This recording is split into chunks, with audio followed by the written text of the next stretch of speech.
तर कुंती ही खरी शूरसेनाची म्हणजे कृष्णाची आत्या आहे ती सख्खी. हां, मग तिला दत्तक दिलं.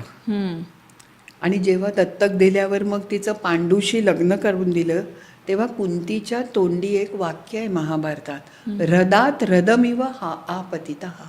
म्हणजे मला आगीतून फुपाट्यात टाकलंय. तिला पांडू अगदीच ॲनिमिक म्हणजे रोगट दौरा हे तिला दिसलं, पण बोलली नाही काही. आणि त्याच्याबरोबर तिने संसार केला.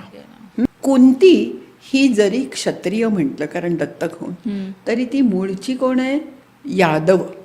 आणि भीष्मांना ते फार डाचायचं की ही यदुवंशातली आहे. माझ्या मुलाला म्हणजे पांडूला क्षत्रिय राजकन्या पाहिजे. त्यांनी काय केलं, मद्रदेश म्हणजे हिमालयाच्या कुशीतला बरं का, म्हणजे मद्रास नव्हे. मला एकाने विचारलं मद्रासहून आणली का, म्हणलं नाही. तर मद्रदेशातनं आणली. अतिशय देखणी होती. माद्री जास्त देखणी होती, पण ती कशी येईल? तिचं वर्णन जे केलंय ते परिक्रीता, म्हणजे भीष्माने खूप सोनं नाणं पाठवलं आणि क्रीत म्हणजे विकत घेतलेली. अच्छा, म्हणजे वडिलांना पैसे देऊन विकत घेतलेली अशी होती. तिलाही ते कुठेतरी दुःख झालंच असेल, कारण आल्यावर नवरा हा असा म्हणजे आरोग्यवाला नव्हताच. एकदा पांडूला माद्रीचा मोह झालाच आणि त्यांनी तिला जवळ घेतलं.